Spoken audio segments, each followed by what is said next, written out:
So it's, tapping into asking for, spiritual support, divine support, while we work on our, life purpose and destiny. Oh, that is so beautiful. And I think that ties into a lot what we were talking about, just the act of following our strategy and authority to leaving the corporate jobs into knowing there was something bigger for us and taking inspired actions on it.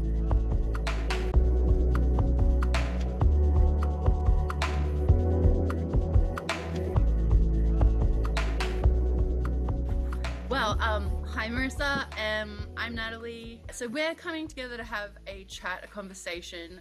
We are both in a state of transitioning from the workforce or corporate space or health service space, and wanting to move onto online, and we're working with human design particularly. And so I'll let Marissa also talk a bit about this process of transitioning and how we're wanting to record our conversation with the 1333 there. Do you want to go into that? Yeah, thanks, Natalie. So yeah, me and Natalie came together and we're kind of, going through this process. We're in a Leanne Wolf's mentorship together. Um, and it's kind of like a business building by human design mentorship. So we're making connections, and we have the channel of the prodigal together with the 1333. So it kind of came to me like we're kind of, because the 1333 like kind of records the past and Mm, shares stories about the past and stuff. So we're kind of doing that about our transition from slaving away at 9 to 5 corporate jobs to trying to become our own boss and create our own community and our mm. own thing. Yeah, I love this. I love that we're as this process goes on, we are looking at our charts and realizing those connecting factors that have brought and you can see the electromagnetics pulling us in. Like I remember when I saw you on the recordings in Leanne's classes, I was like, mm-hmm. Yeah, I'm like, there's one for me. I'm like, I'm coming. Yeah, we And have a lot of electromagnetics. I like messaging her. I think I messaged her on Facebook and in the group, and I'm like, hello, hello, are you there? Are you there? Find me. And I answered the call. Which is really crazy because yeah, I'm in Sydney, Australia, and you're in New Jersey, right? So a lot of this, and particularly the human design stuff, I'm finding even in Australia, I'm having to find people all over the world to have these conversations with. I don't have a lot of local people. I think it's happening here. I'll see it in groups online.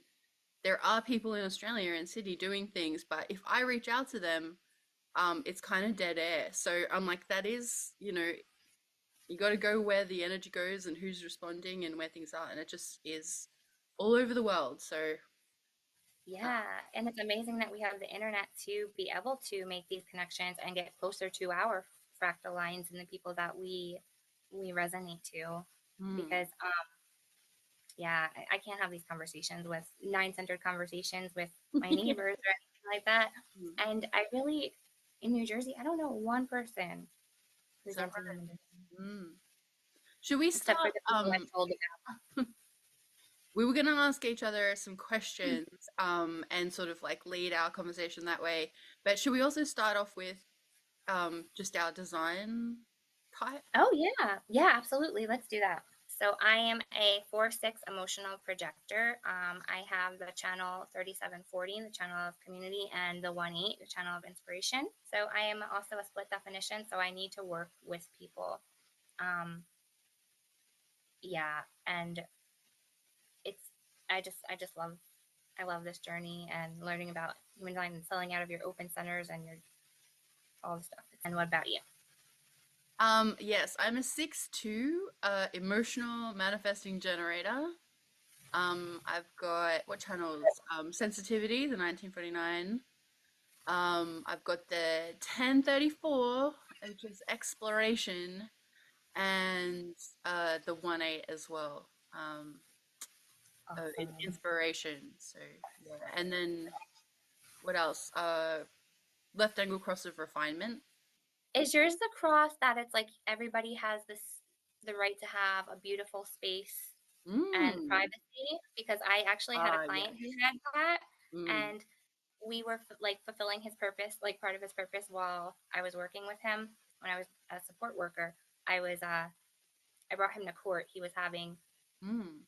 the neighbor upstairs had this girlfriend, and it was just really bad, with bad situation. So I helped him and supported him through this court journey. And I read his incarnation cross, and I was like it's about having your own space and Mm-hmm. showing others that you can have it too, and also make it beautiful. And I was like, Yes. that's exactly what you're doing right now, is protecting the right to have your own space. And yeah, that's awesome. Yeah. So, like from my notes, if I glance down, I'm looking at my notes, but I wrote many people are starting to want to create their own business online presence or make a living these days instead of slaving away at a 9 to 5. Um, I I really would like to hear journeys of a lot more people online, but I really don't hear the experience on the back end so much. And it's just like all these six-figure coaches, like I make six figures, but like, do they really? Or like, there's got to be a starting point. Nobody talks about like the journey. You know what I mean? Like, it's just all these coaches are just six-figure coaches, seven-figure coaches, but like, where did they start? Yeah, I feel like people will go back and talk about the poor story at the beginning, but only when they've, started to make money. And then like what happens to all the stories of the people who like had a different pathway, had a different outcome, and and because it's the journey, not the destination, really, with life. Yes, But exactly. So we can come back to this in 5 years and see, which pathways we went. It's yes. it's very interesting to Mhm. to think about. So I'm gonna ask you some questions. Um, you had a corporate job, making six figures, very good money, and you decided to take a leap of faith and leave the job Yeah. to essentially become your own authority. Did you make that decision? Did you know human design at the time? I did. Yes. It was new. It was new in the world. Um, but I'd already had like a deep knowing, way before human design because, because I've always had some level of sort of spiritual awareness or like an extra thing turned on. Um, I was reading about Buddhism and Hinduism and reincarnation when I was a very young teenager, like kind of 13 years old. I was listening to music that was like talking. Actually, I used to listen to the Tea Party when I was like, I think I was 15 or something. I don't know if you know this band, the Tea Party, but when I look back at like like what they were singing about, and they were singing about samskaras and samsaras and like um yeah, really kind of like deep, poetic, spiritual, mystical topics. And it was just all there for me. And it has been my whole life. So even though this last leg has been a gear change, I knew it was coming. It's kind of like I've known that there would be a moment, a pivot, um, pretty much my whole life, where I was like doing this thing, getting experience, learning, and at some point I would be like, enough's enough. I'm turning this ship into the direction it's, meant to take. Not that I was, and I acknowledge I don't think I was going in the wrong direction. I think everything's been perfect. I was just learning what I needed to learn, being where I needed to be, until I was like, now's the time. So yeah. Exactly. Awesome. Awesome. So would you say your emotional authority um, had been going on for a long time, and then you finally had clarity? Yeah, well, I don't know how to yeah, I guess it Maybe was not clarity, but what I did was it's not like I just quit. leading up to leaving the corporate job, I had been putting myself in a position to have the separation. I moved states. Well, first I moved houses like far away from the office, and they were like, and like, I had to still drive to the office like 2 days a week. We were in this phase of semi-remote and semi. This is through COVID. I worked all through COVID, and we still did the 2 days in the office, and there was only a small period of time where we were entirely remote. But the nature of my job was that we had to keep connecting on site. And I moved further away, and it became like this 2.5 hour drive. So then I just started this process of like, I knew I wanted to go in another direction. So I was like making it happen without really knowing what I was doing. And then I moved states entirely. That was an 8 hour drive. So, like, so I was never going to be coming to the office. And they agreed to let me work completely remote from another state. And I did that for like a year and a half. And that's when I was working with my authority, my strategy, and that emotional wave. And I did look like I didn't know 100% that I was like gonna leave myself and enter this online world or enter my own entrepreneurial world. But I had looked for a few other job opportunities in this other state, and I had a couple of interviews that kind of went well and like, but not that well, and the energy just wasn't there and the clarity wasn't there for to take another role, to pursue something else that was similar to what I was doing. And it was not so much the clarity of entering entrepreneurial, but it was the not having the energy to direct me to like make sure that I had another job, if that makes sense. It's almost process of elimination. Like I had to like put myself in a position where I got pushed off the edge, if that makes sense. Like I was like, I'm not ready to jump. I'm not, am I gonna jump? And I was just making it happen that I got pushed. The way that I actually finished was that we got a new executive director in our office and said, you're in another state. This is like totally not protocol. This is not policy. You cannot do this. No one's allowed to do this. Who do you think you are? If you're not coming back to Sydney, then you'll have to leave. And I said, okay, well, I'll leave. I'm not coming back. But I did end up coming back to Sydney like literally a year later. Um, but I definitely don't have any regrets. Sorry if I've gone off on a tangent, but yeah, that so in terms of like the emotional clarity, it was because it was always following what my body was telling me to do. Like and if it didn't have the energy to pursue another thing that I felt like was gonna just roll me back into like a different type of, you know, backwards You have step to or realize. sideways step. Like I had to go in a direction that was new, and I was like, I have to follow this. I Yeah. love that. I love that. And how you described it, it sounds like kind of like abstract circuitry, right? Like, and I guess emotional wave too, like how you know, abstract circuitry so much about the hindsight and seeing everything from, if you can't see it at the time, only in hindsight. And so I think you're right on track.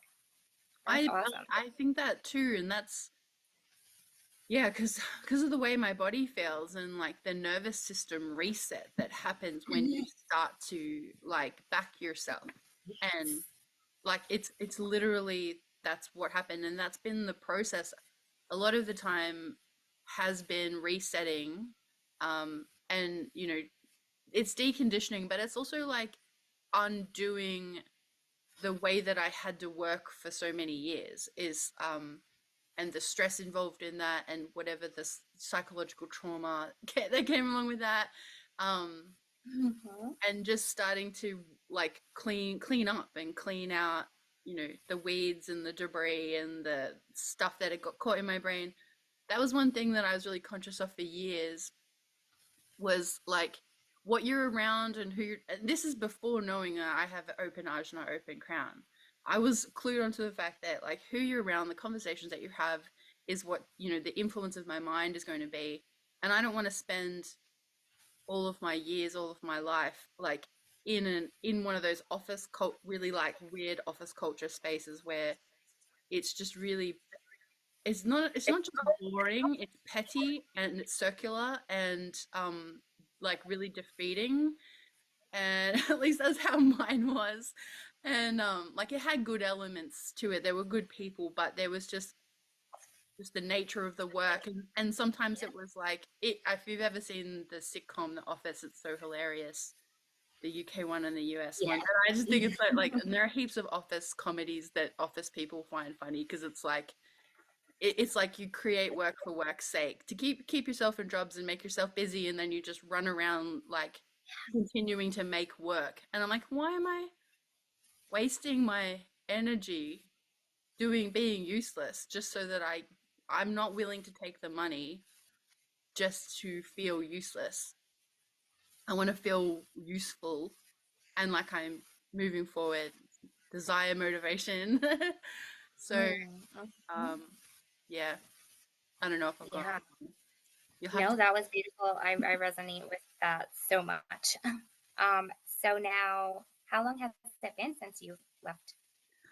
It was the end of December in 2022.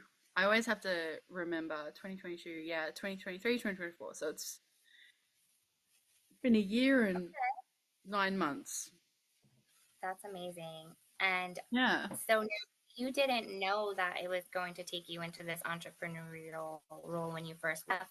It was kind of just surrendering because your body didn't have the energy. And so, how long did it take before you wound up doing these online things? Well, like what I'd been doing in my previous job, I was doing something executive correspondence, ministerial correspondence, health minister, writing and internal briefs with to do with health and things. So writing was always a big thing. But in within that role, I was also delivering presentations and facilitating workshops around effective writing, and so I kind of became, and I always have been a bit of a performer because I have a musical background, arts background. So when I look back, like even though I'm scared shitless and like I've always been nervous, but that's my emotional, like the nerves in the emotion.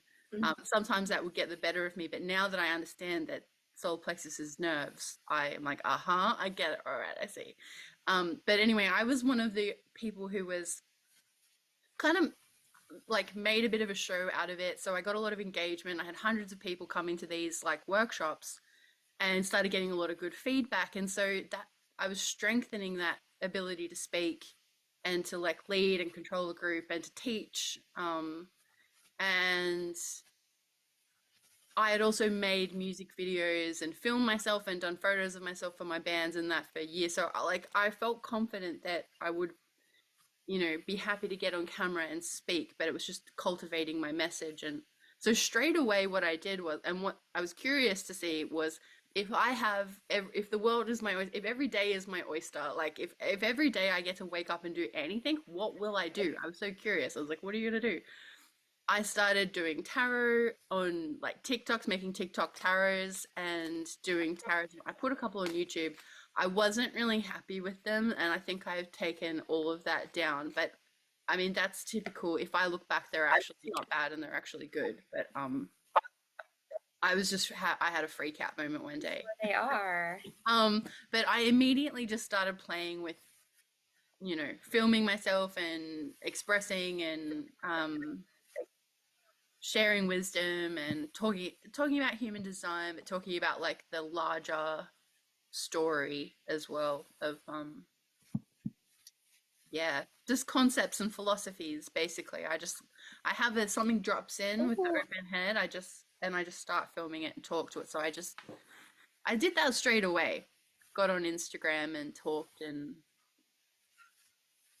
yeah, played. that's It was beautiful. about playing. Yeah, absolutely. We both have the 1-8, and it's like you have to exercise your strengths. And it seems like you've definitely been doing that in a lot of different creative ways. So Mm. that is awesome. So then,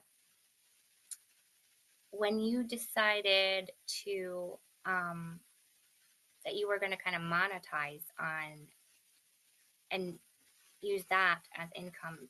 Did you figure out any kind of passive income streams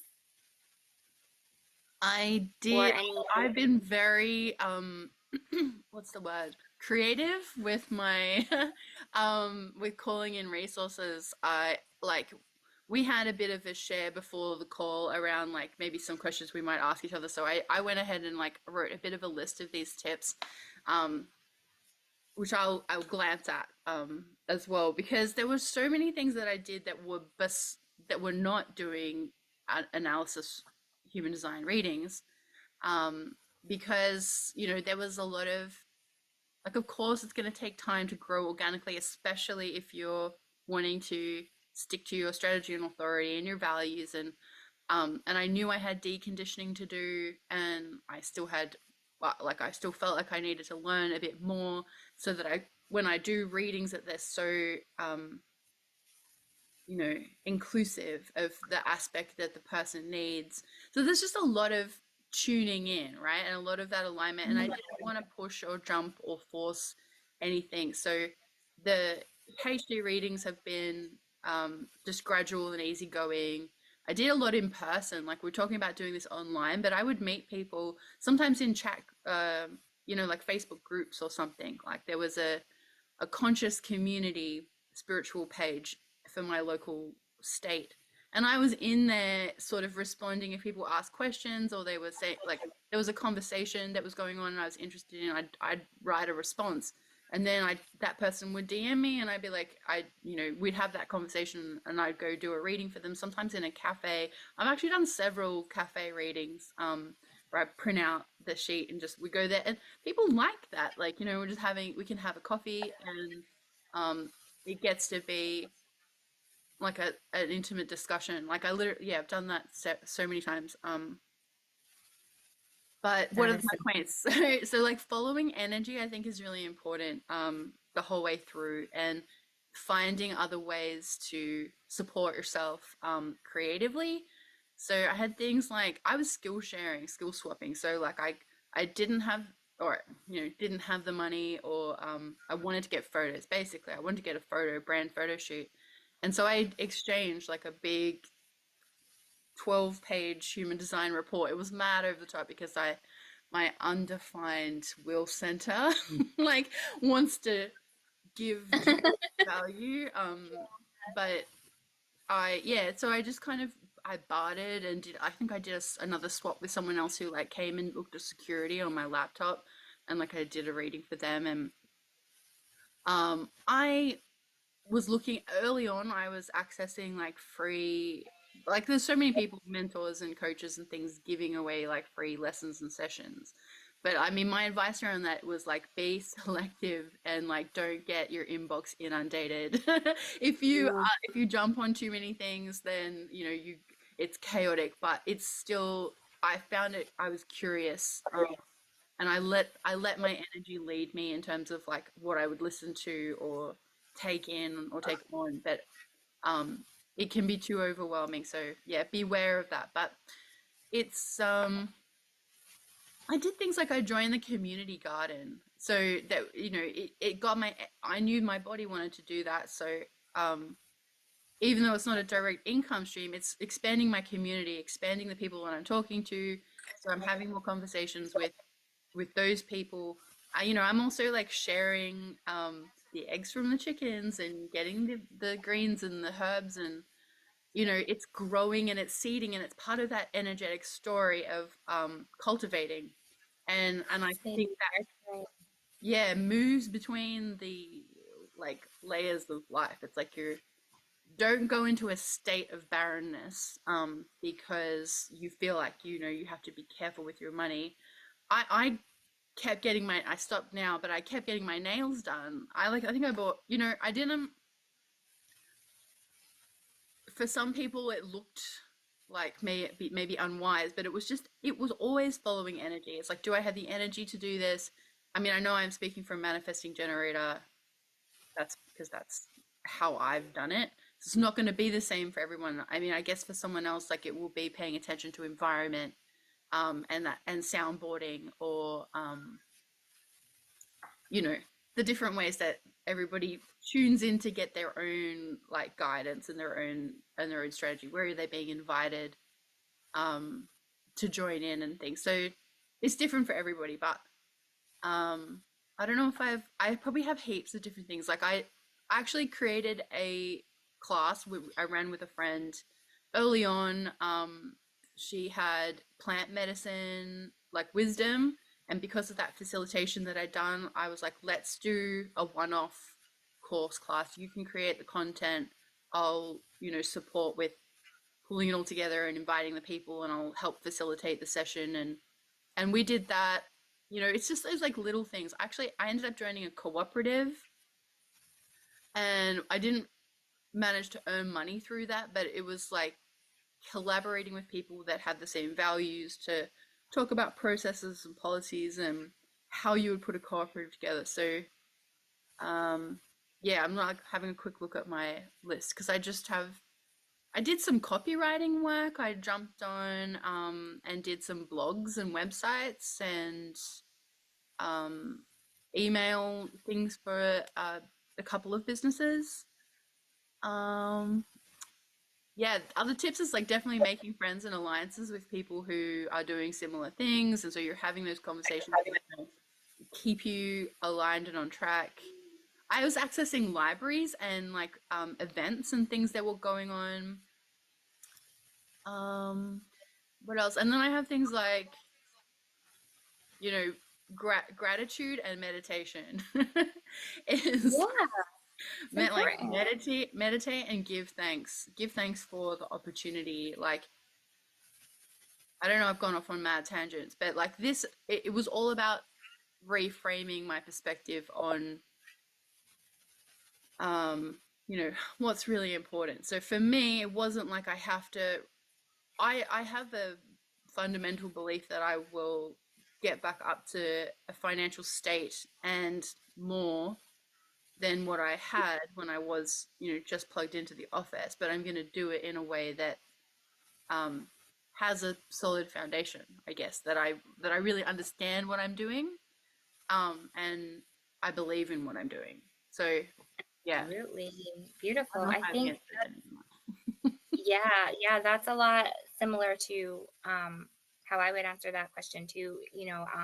I'm very new at doing like this entrepreneurial stuff, like very new. I don't even have my website up yet. Um, but I've just been, making collaborations, and that's been so helpful. And I've been getting invitations, and it's ever since I followed my primary health system and and strategy and authority, and I surrendered the job and everything. Like it all comes, and it comes in these layers. And I think it's an emotional thing. Like you don't know exactly what the business is going to wind up looking like until you have clarity of that piece. And Mhm. so like different things just came on my radar, like the podcasting. Then I got invited with Vicky to do the Rave and the health codons. Mm. Um, and that's also another thing. I'm not making money from it, but I'm getting the class for free. That's like $1,500 or whatever, in something that I really wanted to learn too. So abundance is a matter of spirit, right? Like the Gate 55. That's 100%. another big key. Mm. Yeah. Like I know like I have 33.6 as my son, and I feel so blessed because it's mindfulness. And so no matter where I am, I like can walk down the street and feel the sunshine and see the blue skies and like see a flower and just feel so full of like love and abundance. I'm just like I literally don't. It's for me. It's not. Yeah, it's this process of boiling down and like just seeing the beauty in everything. I know that's part of my design. I honestly feel so blessed. Refining. I'm just Yeah. like, this is so awesome. I'm like, because I Yes, just me really, too. it just feels like that's cup filling. That's cup filling. And from that full cup, now we can be in service and now we can give. And I think Mhm. that's part of that difference between I could have kept working in that corporate office. And I think I have had the experience in life and in that office of people just coming to me and us having, because I've always had this kind of different way of looking at things and of like a broad perspective, a way like an optimism, a way of harmonizing that's just natural. And was having conversations with people anyway that were likened to coaching and mentoring. I'd managed staff and, dealt with a lot of mediation and issues between people. And I guess I wanted to be untapped, like unlimited in that.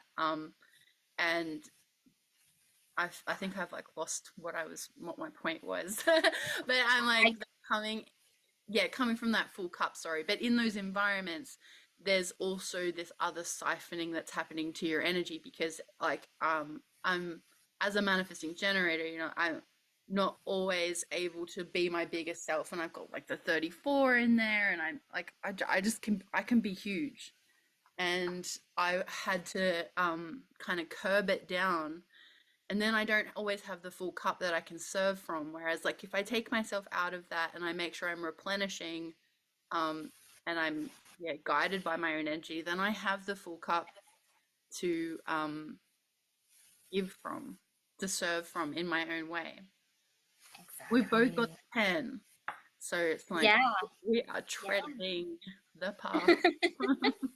yeah, 100%. And that's how it was for me with my job too. It was like I was a support worker and a recovery coach, and I you can't support people when your cup is not full, and it was just not a fair energy exchange. So yeah, I totally get that. So now it's finding our own path, and that's what this new era is all about, coming in 2027. And I think there's a lot of limiting beliefs about, like, okay, so if you asked me 8 years ago what the chances were that you would like make it, or you know make money off of offline, I wouldn't say it's a very high chance. I would say, you know what I mean? But now I think it's a huge chance. Everybody is becoming their own authority and, Mm, an entrepreneur, and all the money, like, I feel like from COVID and, um, not to sound rude or anything, but like a lot of older people passing away, and um, a lot of wealth generational transference is happening mm, from that. And our generation is doing this online, so it's not going to the system anymore. It's going mhm, to the individuals. So that's another piece of like the limiting beliefs that some people might need to hear, mm. or Well, I do feel their like own. for such a long time, sorry, I cut you off. You good? No, I felt like it was detaching, well, wealth and worth from that specific paycheck that I was receiving. I was like, for a long time, I was attached to like, this is how I get my money. Like, I get my money this way, and this is stable, and it always comes to me, and like, I have to have one of these. Like, an organization has to give this to me. And then when I was like, it's not worth it because I see, witness, people will make that compromise, and then they'll have, and we talk about this is like our 101, like health issues that because of those compromises that they're making with their energy. Um, and then they had to spend all their money on like a health trip, working out like what they need to, what problems they need to fix instead of just saying, well, how about I just don't have any problems? Right, What right, if I just exactly. solve the problem of like, yeah, limiting and um yeah, just shifting that capacity and that belief. Yeah, There that's are what millions of people. streams of the energetic streams, and the way money comes to us is just happens in all random ways.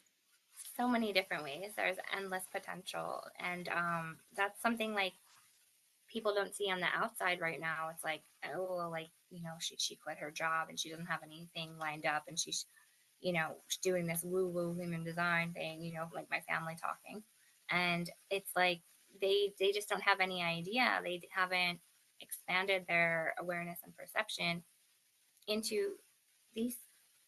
realities that are realities. Mm. And yeah, like that, you're right. Like that was my problem, was I was working. I'm indirect late. I'm a nocturnal nature, and I was working eight, waking up at 6 a.m., going to work at 8 a.m., 5 days a week till 5 p.m., and coming home caring for my daughter as a, single widowed mother. Like it, mm-mm. And that was the problem. And but I loved the essence of what my job was supposed to be, but the restrictions from the government and it being an agency and all these things, I couldn't deal with that. I need my own freedom of time and all that stuff. And then so the health problems all went away. Like everything goes away. I feel much more alignment and flow Mm. with just creating things online, connecting with people, getting invitations. And even though it might not be direct money, but it's still something of monetary value. Mm. And like, I mean, I'm only a month and a half into this, but So it's fresh. it's the faith, Mm. unwavering faith that you're on the right path. Mm. And I think holding those intentions and those convictions, they really, it's like quantum jumping. Absolutely. Yep. And I was saying before around like not wanting to have the noise of the office kind of filling up my mind. And that's the other thing of like diving in to this in a really like the whole way is like I'm able to absorb and live human design, but like consciousness, explore my soul, really like like tether in and explore this dimension that I want to be in, and like this Oh, this viewpoint that I had naturally, and so I think that's a lot of my time this last couple of years as well has been real soul dives, like and not in a bad way, like when I say dive, like just deep dives in mhm. a lot around the soul and consciousness and life and uh the this construct, and like it it is kind of mad, like it um Yeah. but I guess I don't know. It's just what feels right because there's no resistance in my body in doing that, in going into these places. So, what kind of feelings were you going through when you decided to leave your job? And That's what kind of feelings do you have now? yeah. This is actually a really good one because this is real. It was hard, even though the energy, like I explained my process, and so I had faith has been a big one, capital F faith. And but not a religious faith, just a faith in my direction, my energy and where I was being taken, even on the rough days. But what happened, I totally had a breakdown, I'll be real. But what happened was the contract ended, and of course I was going like I hadn't necessarily anticipated it, but I think it makes a lot of sense that I would have a big physical kind of shock in a way. Like I was like, what am I doing? This is kind of crazy. Like of course fear comes up, and I felt a bit like kind of out of it, I guess. It was like December. Fine. It's the middle of summer in Australia. People like don't picture that, but our Christmas time is it's the height of summer. Oh, So it's wow. like hot weather. Christmas was happening, so I had family staying. And I was like, okay, like I felt like a big transit. It felt like I was diving into a pool or something. I was like, it was a big move. And I was shook. But something also happened that was a bit of a tragic event. I had a couple of tragic events happen. I had adopted a cat. I adopted two cats that year, and one of the cats had behavioral issues. I still question whether he was captured by some people that got him off the streets, but he was already like a year old once they caught him. So he was always a little bit wild. And I question whether he ever should have been caught. Like, I know it's good to catch cats because cats, especially in Australia, kill our wildlife. But at the same time, he seemed so unhappy being like he was a colony cat. He was like, he had like, a family of 20. Anyway, talking about this cat, he got sick. He had like a bladder issue, and right over Christmas, and it was like peak emergency hospital time. We had a couple of vet visits, and he just got worse. And he was hard to access to give him the medications that they'd given and pain stuff. So he declined pretty quickly, and he ends up dying like a few days after Christmas. And I had just had this big, I'd left this job, so I was on a big thing myself, and then my cat died, and I was on my ass for about 2 weeks. I literally almost couldn't stand up. I cried like, and I was on the phone to my mum every day, and she's like, "You have to stop crying," and I was like, "I never stop crying." I was so I was so sad on so many levels that I like that he died. But also because of the nature of where I was at, I was like, it's my capacity, and um I couldn't take care of him. So there's a lot of questioning. Anyway, that's not to say that that was accurate or correct or whatever. It was just I was at a very vulnerable state.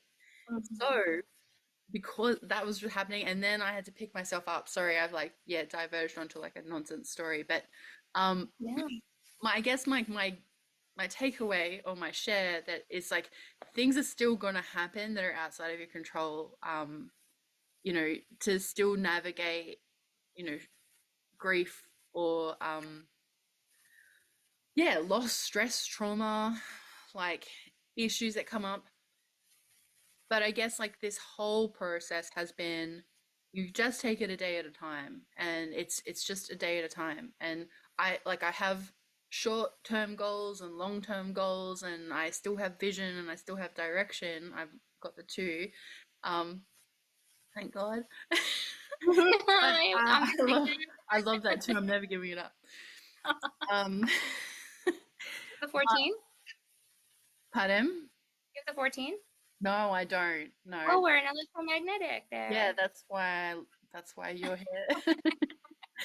Um, but yeah, like at some point I had to pick myself up and go, okay, um, I went into my swamps of sadness.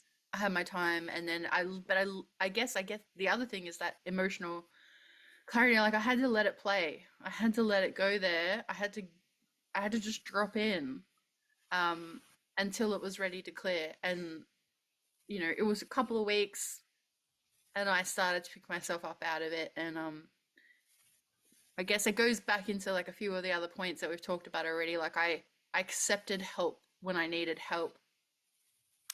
And I accepted the support of the friends and the people around me that like were able to be supportive. But I mean, you have to do it yourself as well at the same time. It's like, so just I don't know whether I've answered this question, but I was just saying I got flawed. I had a fight with a really good friend, probably out of a bit of stress and emotional like stuff. And that was really tricky and hard. But I think it does also speak back into like the correctness of my decision, because I still never felt like I'd done the wrong thing. I still to this day don't. There's been no day that I felt like I've done the wrong Mhm. thing. Yeah, yeah, and that's beautiful because that's what I was. Yeah, being a six line too, being a little aloof on the roof. I, my family thinks like, what are you doing? You have a daughter, like, but I just it's an unwavering faith that Hmm. everything's gonna fall into place. And I mean And that those situations are a little different as well, because you do have a daughter, but I think that's where it is open up and accept the support, because I'm here, and like I think people, I don't know, the right people will go, you have a daughter, so like tribal, I don't know if it's tribal, like we need to come together and we need to make sure that you have what you need. So that's where and it's probably like, yeah, my 40 compromising to your 40 37 too. Like I don't know. But you know, um that's, I don't know whether I'm getting across what I'm saying, but I'm like, I know I can't make miracles happen, but you have a circumstance that I think people recognize, and like I'll be there for you as much as I can be, and like we'll work together on this process to like move it forward, because like I guess that's what happens, right? If you have kids and family, and um you're not alone. And I think the biggest thing that people do, maybe like that they don't need to do, is think they have to be alone, or think that they have to, yeah. Does that make sense? Yeah, yeah, totally. Because well, this gets into the whole story of my prolonged grief and everything. Yeah, But yeah. being the 40 is my earth, my grounding and balance. I do need a lot of time alone, but then it's to a point where when am I denying the fact that I need help or support? Because I was in a position that I was a support worker and I would help people out who were going through mental health, and then it's like, but I need to be real with myself sometimes. Like maybe I can use the extra help. I do need allies, and I do need help, and it might not be in the traditional ways that you would think of help either, too. But like, yeah, yeah, 100%. A lot of people that came into Leanne's mentorship had definitely, what's the word, like a vision on kids, and supporting kids or protecting kids in their different, in there, because this transitional time, like we see there's a lot of those early mutations, which are causing distress, or people think there's something wrong with them, and we don't necessarily have the environments or the systems that support, especially kids with behavioral issues. And yeah, so I don't know. I think we're all very tender to children, is what I'm trying to say. But I got that 50 there, so I care a lot about kids. And I was really curious. I wanted to, and this is coming. The questions that I was thinking of asking was the type of questions that anybody who's listening to this, or on this journey, might also ask themselves, that would help to orient them in their perspective or frame of mind, or like the things to really ask themselves. And they're kind of simple, right? It's like, what matters to you each day? Like, just at a daily level, like you wake up, how do you want to feel? How does it feel for you when you like wake up, and then when you are going through your day, and then at the end of your day, and you're like, that was a good day. I did a good job. Like, how does that feel? Yeah, And what matters? I love that question. That feels like success. The projector success to me feels like when you've figured something out, you've blown somebody's mind, you've inspired somebody, you've supported somebody, and they've accomplished something. That successful feeling.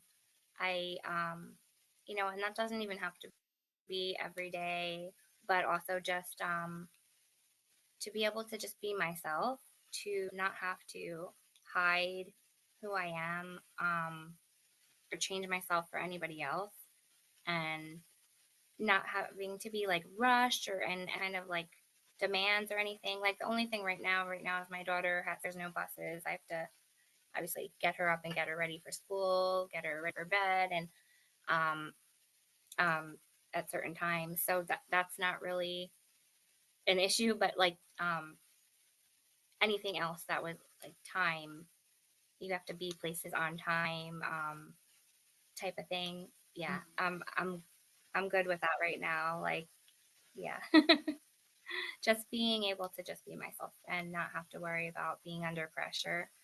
I guess open route. It's so Yeah, important for that, yeah, for and that just also 10. just I just feel, Sorry, keep going. yeah, just being yourself. And every day, just I work a little bit on something. Um, I have like a vision, emotional authority, so it's not completely clear, but it gets clearer and clearer every day. And it's kind of, as long as I do something, whether it's some writing, creative expression, definitely some yoga nidra every day. I need to feel Mhm. that, feel my cells and energy moving. I love that. Um, but yeah, as long as I've taken care of my daughter, and I am making progress in this, even though it might not look like progress on the outside to my family, but Mhm. to me, I know it, I know I'm making progress, getting invitations. I created this report with the all the gates and the body parts, the amino acids and key points of each gate that could tell if somebody's in alignment or not, and the gene keys frequency spectrum. And I was like so proud of that. That was like the first thing like I did, It's especially because I'm a awesome. projector. I found Yeah, that extremely helpful when you shared with that. Yeah, with the group, immediately looked at it and looked at my most recent client and was like, "Oh, I see this thing in there." Just yeah, great. that's awesome. I'm glad it was helpful. Cool. I'm refining that too.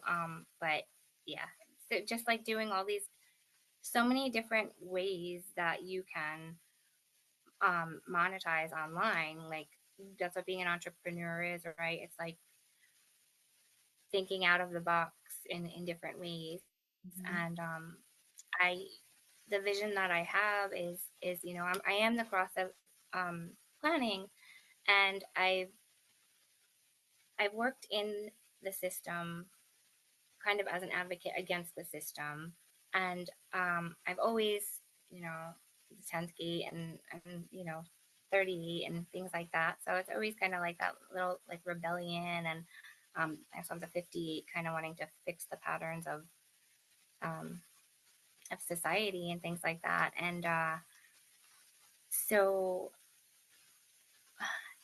it's a long vision for because we don't know what's going to happen when 27 comes along, but I see like my nodes are the 3740 also. So I'm also seeing community. And then in the personality, it's the 55 and the 59, which is part of the cross of the sleeping phoenix. So I find that to be really interesting too. So my vision is seeing this community of people. And I basically last night was able to figure out that it was basically what I liked most at my job, Mm. my 9 to 5, without all the restrictions. But it was, as support workers, we would all have our own clients, but we would have team meetings twice a week, and we would talk about all our clients, give each other feedback, help each other, cover each other.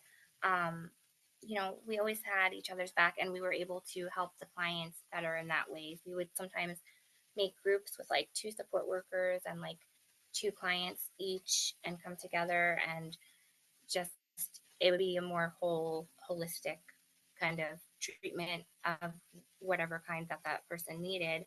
And so I'm kind of um, seeing that now, that's kind of the clarity came, like that's what I'm looking for, Mm. is to and this whole idea of coach, I always thought of like the online people, and oh, they're making six figures, and I'm just like, okay, I'm not a coach, even though my job was part of it was a recovery coach.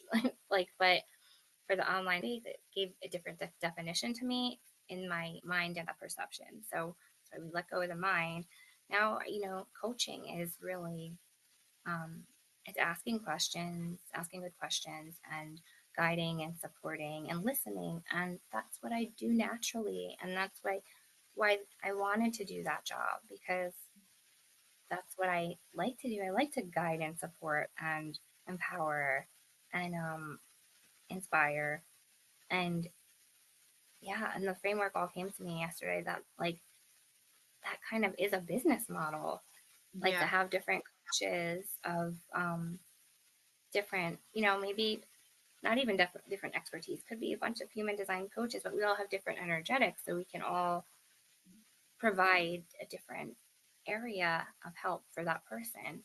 Mhm. And sometimes sometimes it could work better like that. Sometimes one-on-ones are needed, and sometimes like small groups can be very, very supportive and impactful. Mm. And getting, the people to, I never like to feel like I'm above somebody or anything. Yeah. So I always like peer to peer level to, even if I'm coaching, like in what I'm envisioning is like if I have this community and like we're the coaches with some other people and like Mhm. when the people that we're coaching and they're building out their businesses, like I want to be able to connect them with other people. That's also my vocation from Gene Keys is 17.4, Mm. which is about sales. Um, and it's like not sit, but it's selling other people, kind of like. So, and I notice I do that too a lot. I always naturally, also with the 44, I think I naturally kind of promote other people, Mm. uh, have see other people's talents or and where other people can manage and lead and organize and how people can work together Mm. and I think that's really yeah. perfect because in like in the chart, I know Leanne's like talked about this a lot in her sessions with us. The solar plexus is the kind of spender, and the spleen is sort of bringing in or creating the systems, which would it's really like about systems. And I know you and I both have open spleen, and so I feel like also the tribal gates and the sensitivity, stream sensitivity, and I mean there's various things coming in, and also like everything you've mentioned, but that creating a system out of a collective makes a lot of sense to help kind of plug in that open spleen aspect that like we need to plug in, so that we can the rest of it can function. And as a manifesting generator, like all of the funny memes are true. Like I am kind of running around in so many different directions, just being like, you know, being me, that like having a projector come in and be like, come on, you need to point in this direction. Like it's just something that I've always naturally said. It's like I am ready. I just need to be like pointed in the right direction and just tell me to go this way. Otherwise, I'll just run in circles, being like, I'm doing stuff. I'm doing stuff. I'm doing stuff. But so that's, I'm super excited. That's something that I've been looking for as well. And, we're at the beginning of having those conversations. And I guess that's something like where we're doing through this process, but also, since the beginning of my last like couple of years, all I've done to attune and align has just been like, let also transpersonal karma at the left angle cross. Right. It's like let who comes in come in, work with them. Like if it ends, let it happen organically and just be open. Also I've got the hanging 12, so open open or not, to like the experience of who comes in, but I'm like looking for that the people to work with. I'm like, I love working. I just want to work with. That's another thing that I've always carried with me in life. It's like I just want to work with friends.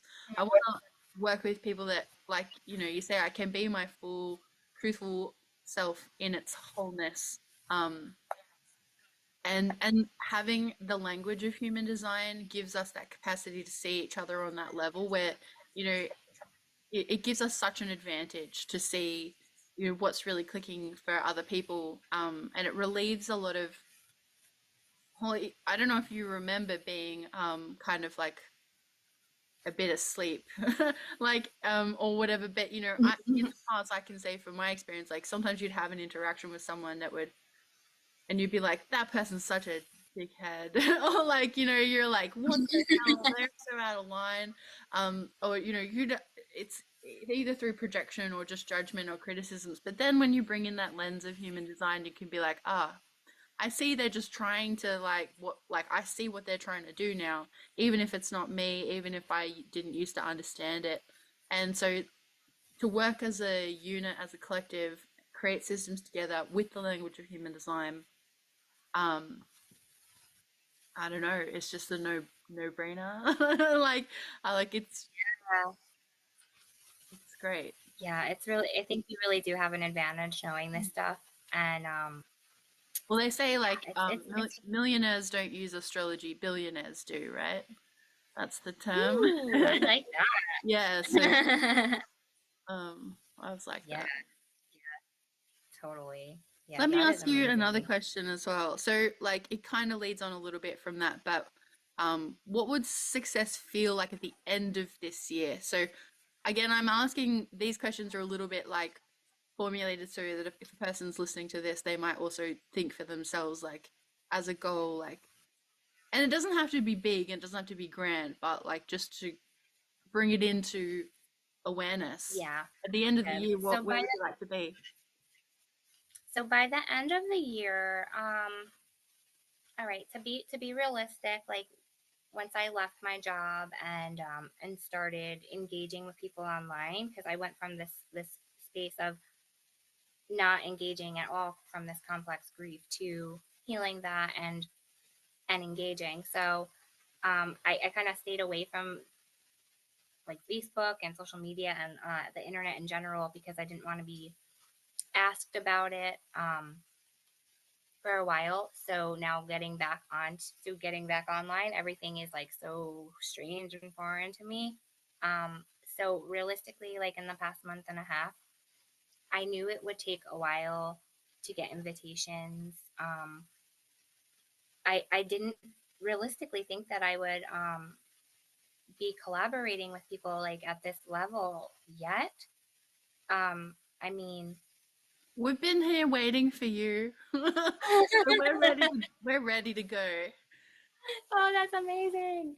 Yeah, like, we're doing this and then I saw this other 4730 projector on a Facebook page, and she was starting a podcast the day that I was like testing it out to see if I could even figure it out or do it. You have to challenge yourself too.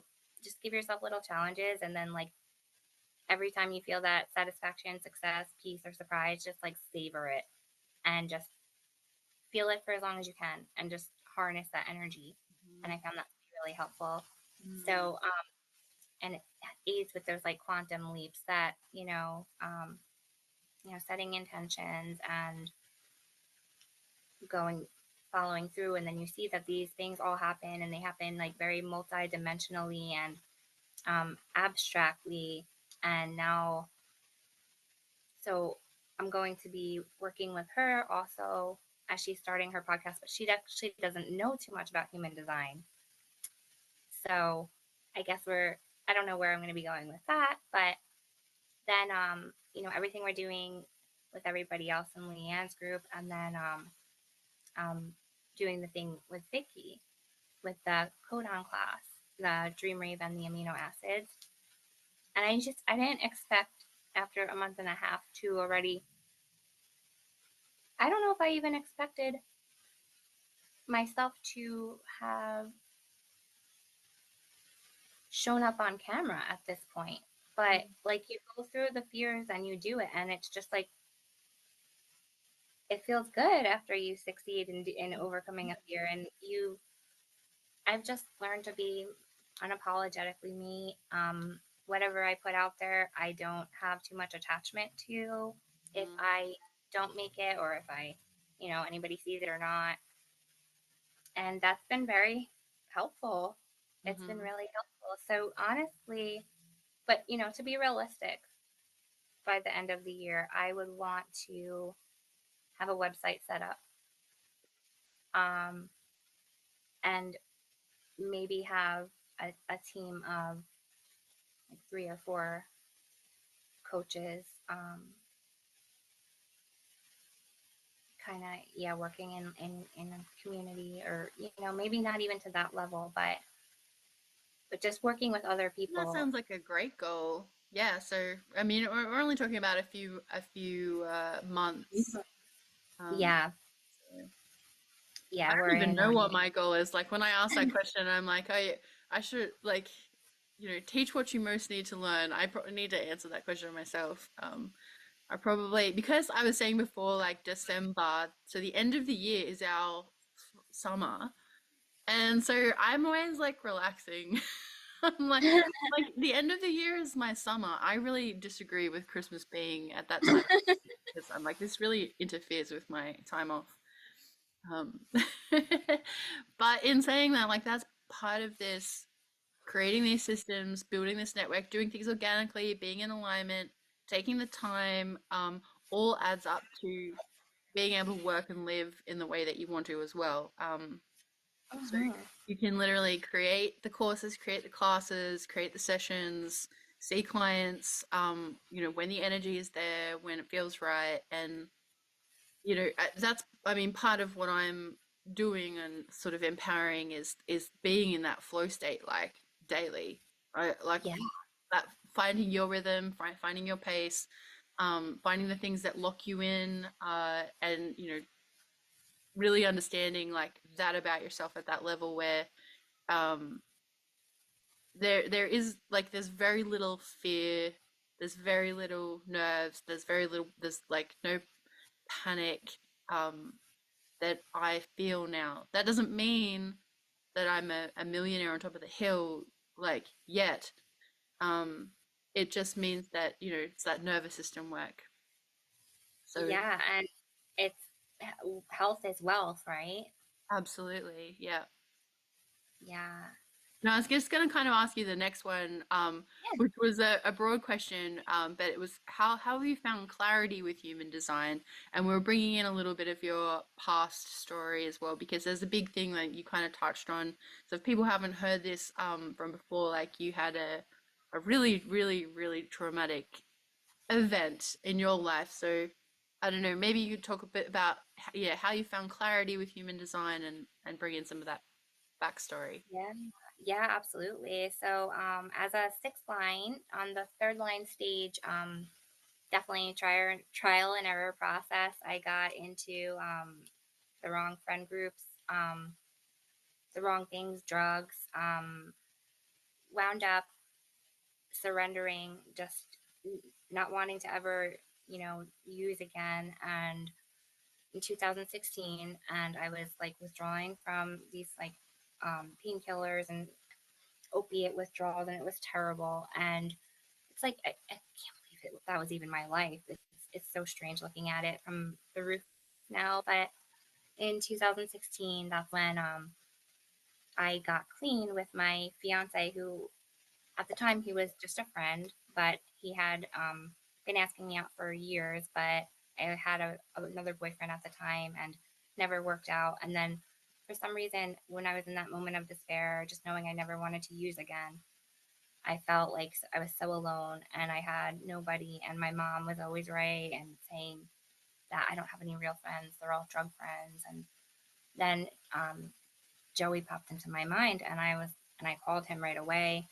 And he came right after work and he picked me up and took me to breakfast.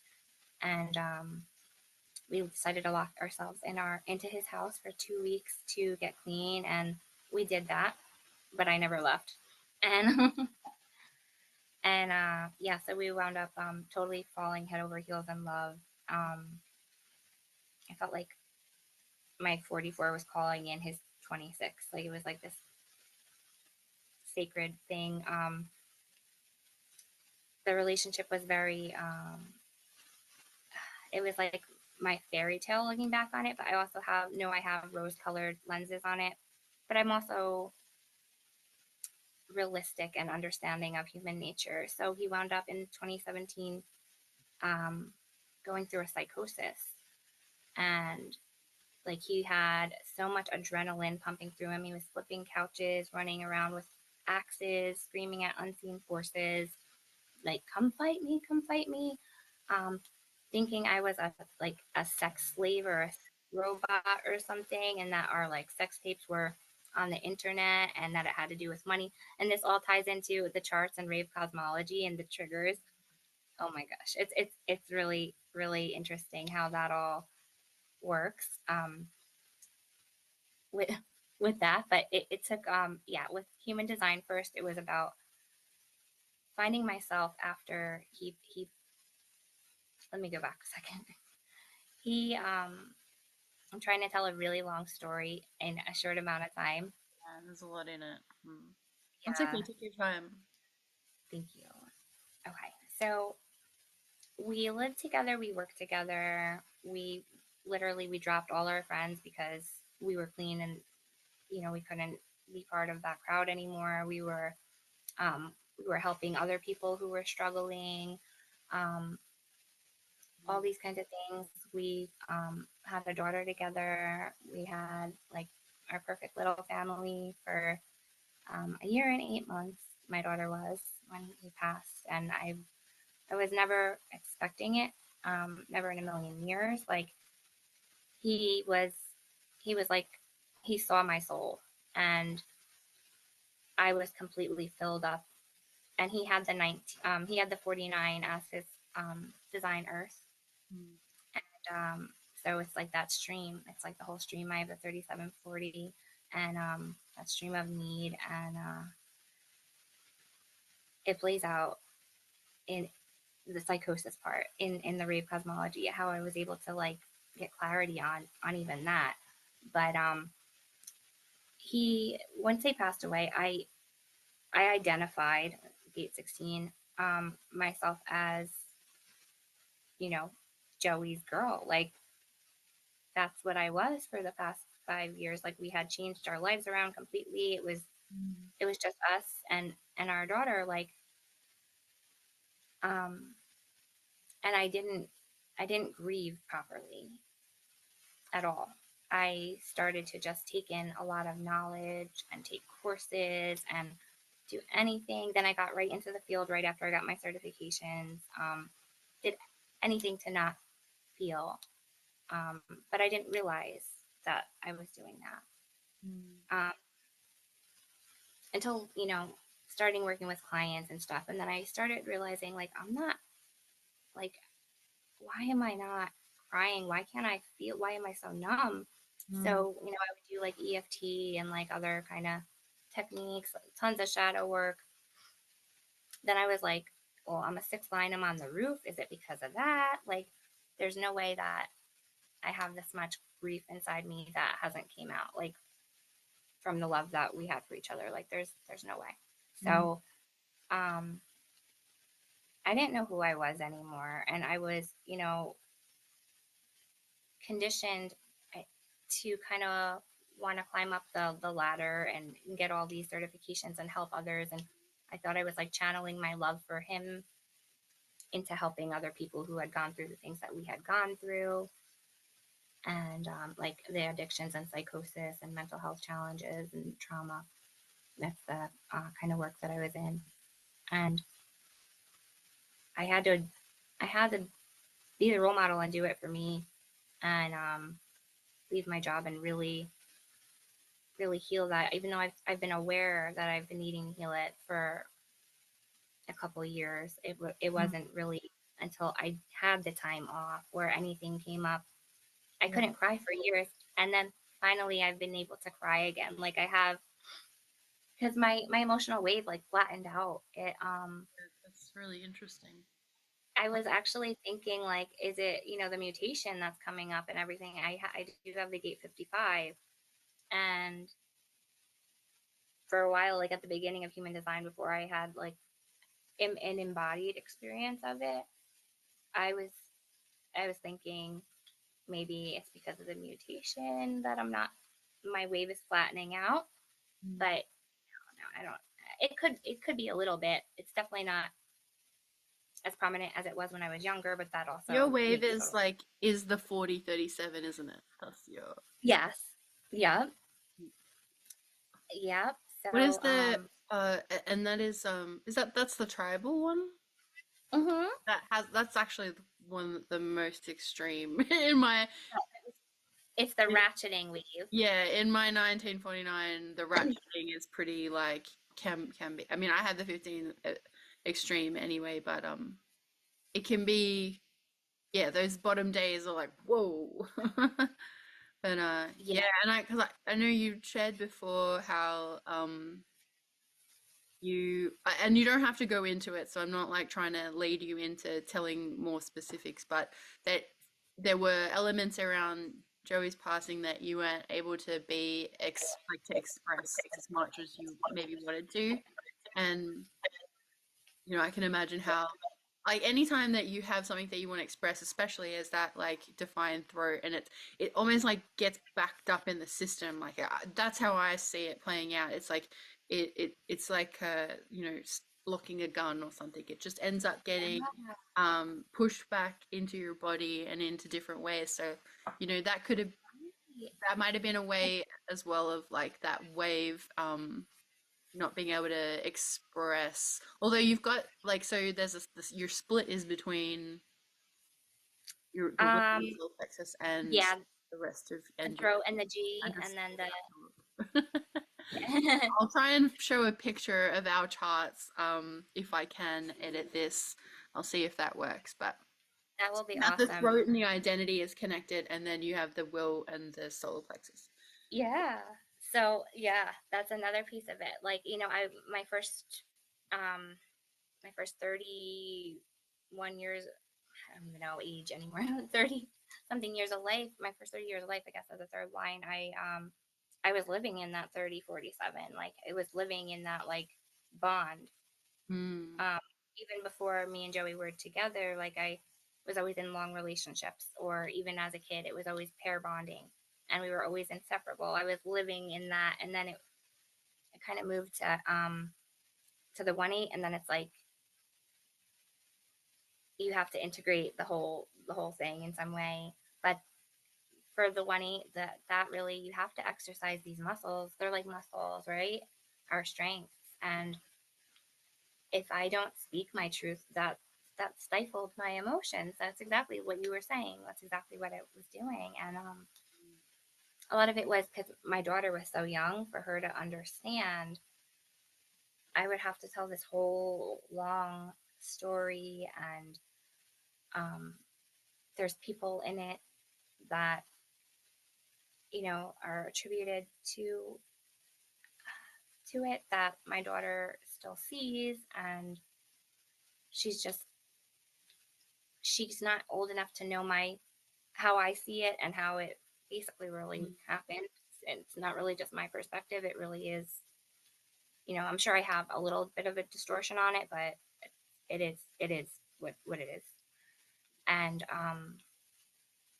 not being able to talk about that, it felt like this like dark void um, in the emotional land between me and my daughter,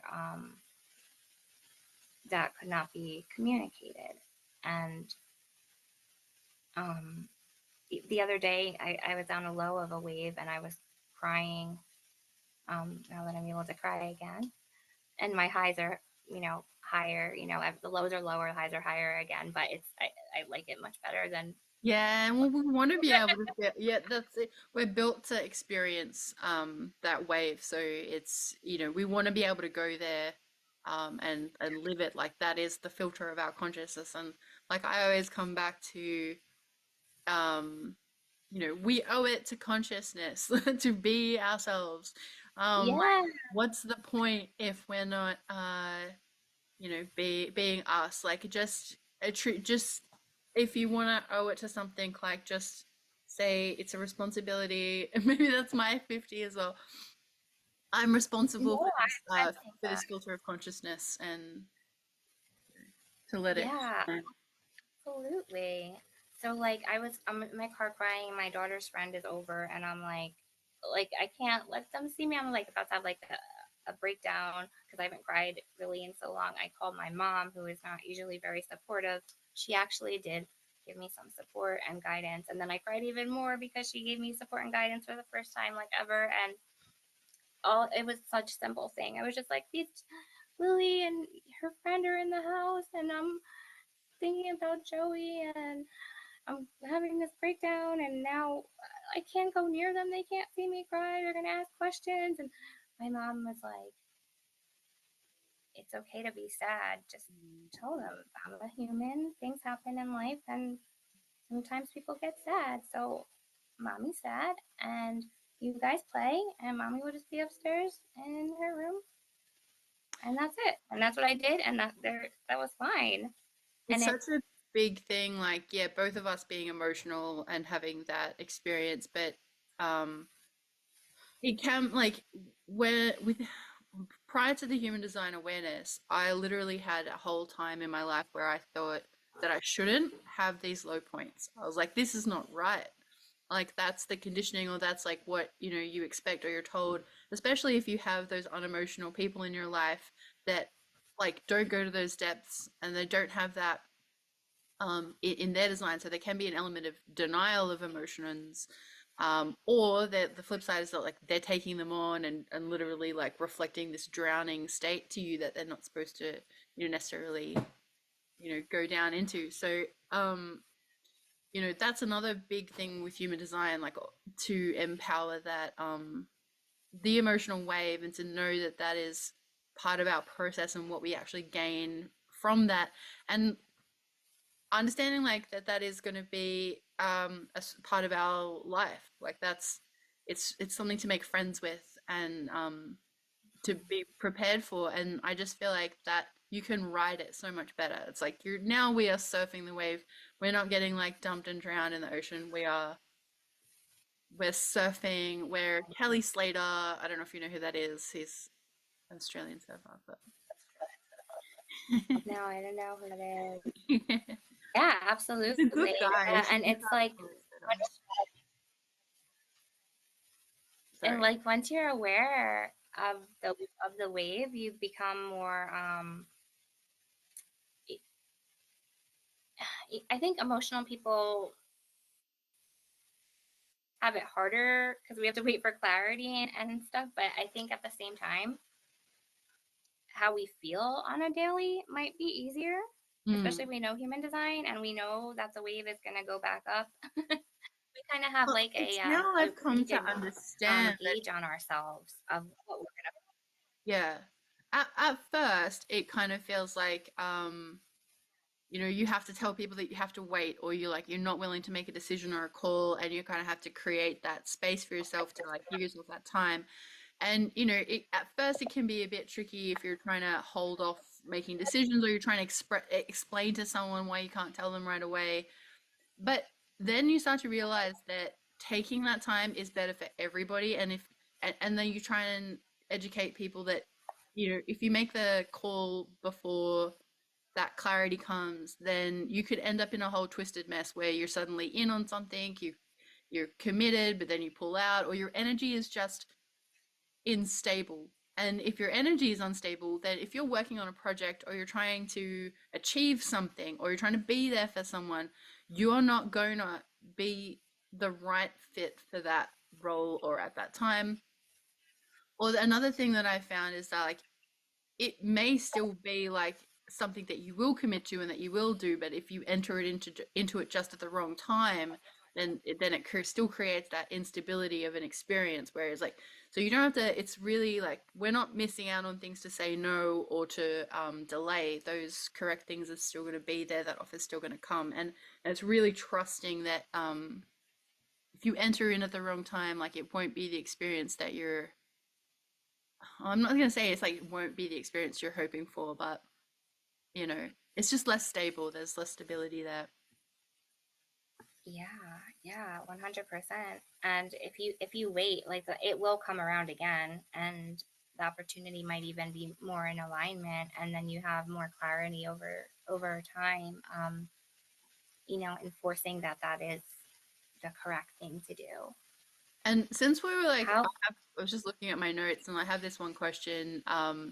It's a little bit about, yeah, this emotional wave, and because we were talking before around a little bit about money and how to actually, do this entrepreneurial journey, when we swap out our reliance on a paycheck, but for something that's more in alignment. So how do you feel like your emotional wave plays into things like spending? Because I know, like, it was really illuminating when in Leanne's class to be like, the solar plexus is the spender. So, the emotionality of like we're really good at sending it out, and then we need to put those systems in place with this open spleen to like make sure that we can keep the money going in. But how do you? I mean, yeah, I don't know if that's random now, but like, how does that play with the emotional wave for you in terms of? Do you notice yourself like making worse financial decisions? Like if you're in the middle of a wave or at the top of a wave or something? Or have you learned how to like bring it back down to clarity? I mean, now that I I keep it in mind that I am an overspender. But yeah, prior to this knowledge, I would absolutely overspend if I was in a high, Hmm. or a It low, was the pretty much highs. It was the whenever. highs. Yes, I would be at the top of the wave and I would think it was Yeah, because I had some good news or something, or like the boy this is I'm talking about years ago, like being younger and innocent, and the boy I like would call me and I'd be like, "Yes, I'm going shopping." And I would just like spend yeah, too much money. yeah, yeah. Because like when you feel good, and then you just want to keep going with it, but the wave has to come down at some point. Exactly. And then I would not feel that good after that. Uh, After you bought it, right? hmm. So I guess like that's a Yeah, thing after. in terms of like anyone who's doing this sort of it's really is a there is a big oh hang on, sorry, I'm stumbling over my words, but I mean some people are going to have money issues or like no money issues, but a lot of people have money issues, whatever that looks like for them. And if they like it is part of that knowledge of what human design gives us is that now we can start to look at the material realm in a different way, and see how we engage with the material realm, and look at those times of peaking emotions or lower emotions and how we operate with our money within that, and within our own design. Like I personally have um, a few places in my design and just me knowledge that I've had a lot of money come in, a lot of money go out, a lot of money come in, a lot of money go out. But I am on a lesson of reframing, what we've touched on this already, what abundance really means. And yeah, so I think that that's just like, again, one of it's just human design just gives us so many, I guess, answers to our questions or. Yeah, it does. It really does. And it just, it's like a I think reference, how like to we're on say it. track. Yeah. And so for emotional people, it's going to generally take longer to get started in doing these things, because you do have to wait for the clarity. Mm. I'm glad that it did take me like 3.5 years into my experiment before I started talking to anybody, because I was able not to say, I was going to say I'm glad because it's my mind talking. I'm glad because I'm glad because I probably would have made a lot of um, more quick decisions um, if I was online. And but yeah, everything happens the way it happens. And Mm. um, I of course I did learn about what it's like to make those decisions quickly. And every time something would happen, like when I bought or financed this car a few years ago, I rushed into it. I got it that day, got crashed into that week. Like something will always happen too. Like that was pretty much at the beginning of my human design experiment too. And so it wasn't. I just learned what emotional authority was, and it wasn't even in my consciousness when I was buying the car. Like, oh, you need to wait. Remember, you just learned that. Yeah, because it is a cellular process, and it does take time. And but then it becomes like second nature. And I know Ross said 7 years, but I feel like after like 3 year, 3.5 year, and I hear a lot of people say that too, like that three and a half Mm. year. They feel I love that cellular. you mentioned cellular process because that is exactly what's happening in, and emotional clarity or not, all of us, we're constantly renewing our body, renewing our cells, renewing the state that we're in, and that can't be rushed, and it just can't be as much as there's the opposite conversation around, quantum leaps and time mastery, and I love, you know, approaching things from that aspect as well. But it's a balance, and it's the spiral of time, right? And it's that things work in non-linear ways, and so something the and I mean, I guess again, talking about it from a manifesting generator perspective, but the more I slow down, warrior Buddha, the more I slow down and yield and surrender and wait, then the less I guess I'm anxious to rush forward. Does that make sense? I'm just a process of 100%. retraining, the process of retraining, and then within that, um, things jump ahead. It's kind of, you're like Yeah. literally playing, and I mean, yeah, even in a linear time perspective, as we get older, people are always like, oh, we've got no time, or things are going so fast. I'm like, you can slow that down with consciousness. I don't really feel rushed for time anymore. I don't have that sense that something I have to hurry up and do it today, because that was one thing I had like kind of in my notes talking about it when I was working in that corporate sort of space. I made much work, like I didn't make as good financial decisions because I was always in a rush to like keep up with the pace of work and maintain some social life and maintain my creativity and you know um learn things at the same time, and like all of the things that you have to do. um I would, yeah, spend, because I didn't have time to think about being more careful. And sorry, just to bring in another thing, I remember years ago one of these moments that I had was in work doing a leadership and development course, and just doing one of those wheel, I forget what they called. It's like the wheel of life or something. Can you just divide it up into these sections like relationships, career, um, We family? had that in Right? our It's, agency, but we had the 8 dimensions of wellness. yeah, But there's I know. there's plenty of kind of variations on that. It's really common. A lot of people have done it, and you're just literally writing a.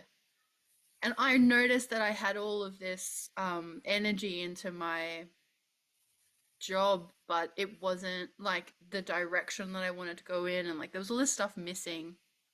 And literally Hmm. that one of those like simple exercises was like I'm now gonna I'm gonna rearrange this entirely, and give myself the time that I need to like make the decisions. And this is before knowing about my emotional clarity, but I guess I, as a 6'2", and I guess someone that's been on this like a spiritual kind of mission or my whole life, I guess this leads into that deconditioning process, as you were saying, with like it takes 7 years. But I think if you've been doing you've had a bit of a mission, we've had some awareness and some understanding on different levels, then when human design comes in, you've kind of done a bit of that, a bit of foundational work. And I think it still takes time for the cells to mutate. Um, yeah, so I don't know if I've rounded off what I was saying, but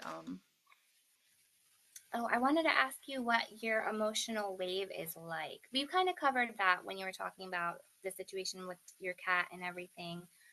How, yeah, so, but it just, different. yeah. I mean, I guess like just to add to that, um, it's an like I do expect in some level that like those low moments will come, and I have a bit of a loose charting, and I don't know where I've pulled this from, but I'm almost on about a 2 month cycle.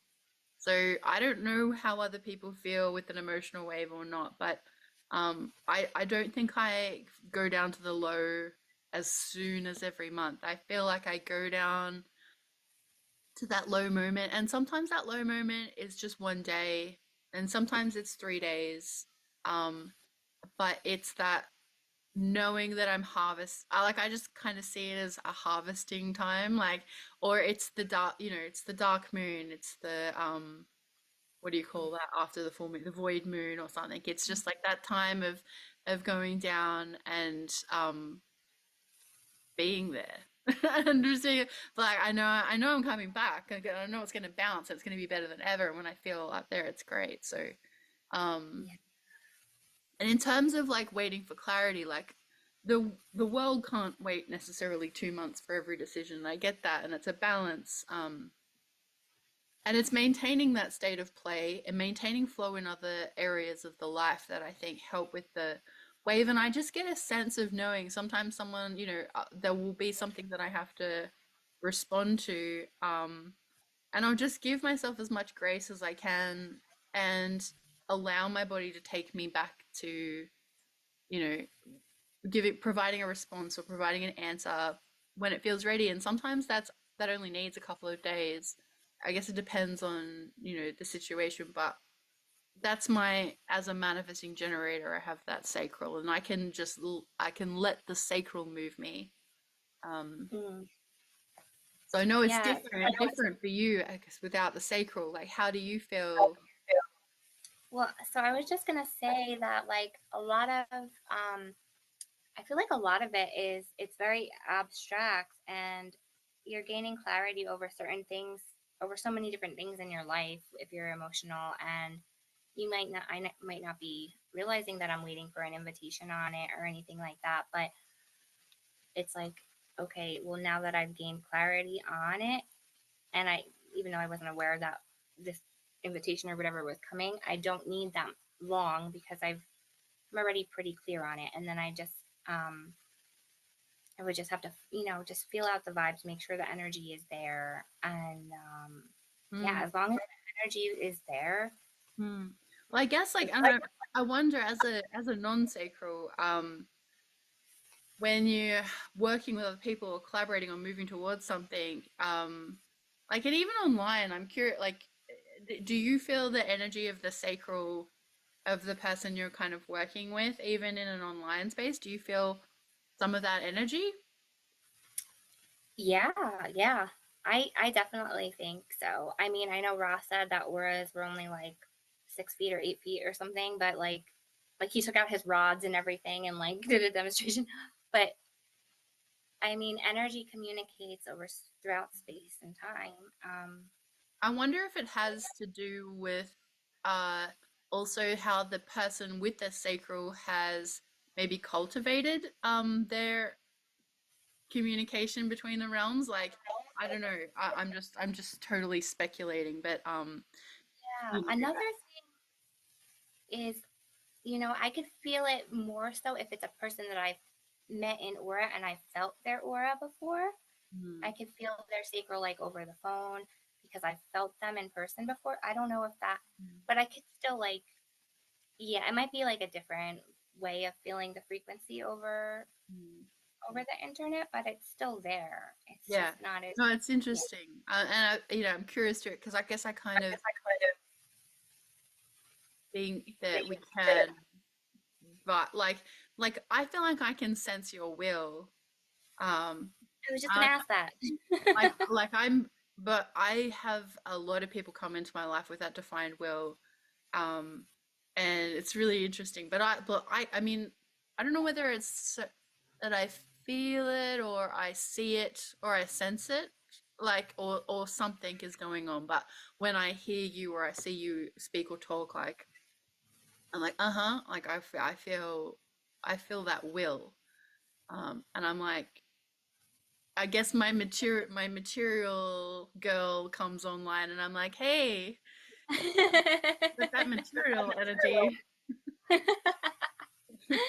Yeah, yeah, you know what? We definitely can feel these things over Hmm. over distances. Yeah. I might not be able to feel like your sacral. It might be like a protection too for projectors to get less burned out from Hmm. not being in aura with so many sacrals. Hmm. But yeah, but That makes yeah. sense. But we can feel energy from people and vibes and things like that. And that's kind of where I have to start with a lot of people who don't understand human design or anything about like energy and spirituality or consciousness. It's like, well, do you feel other people? How do you know if you don't feel?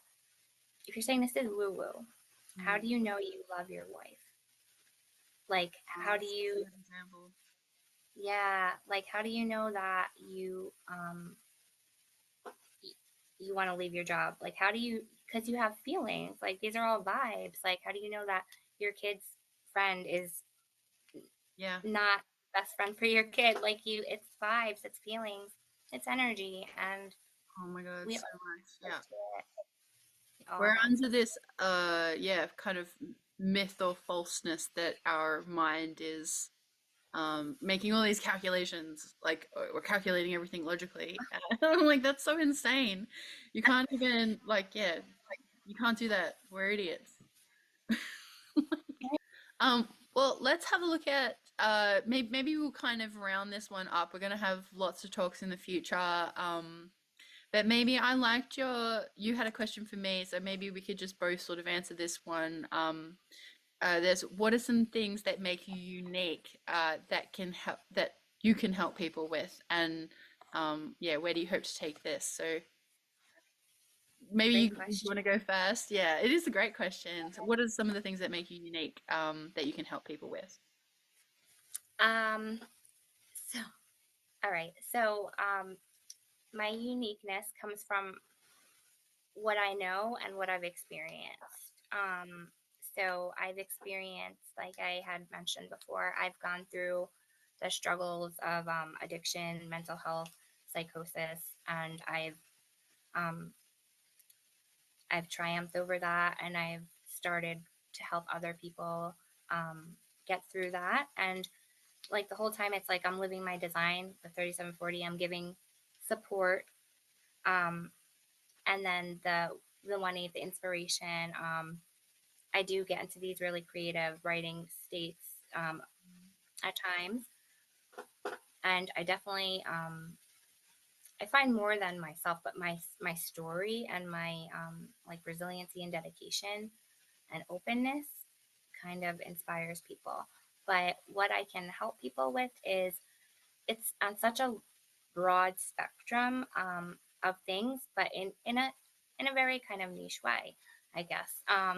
So I could support um, I could support people through any kind of mental health, addiction, trauma, any kind of hardships that they've gone through. Most people really come to me about things that are happening with relationships or things with them in the external world. I guess that's a split definition thing.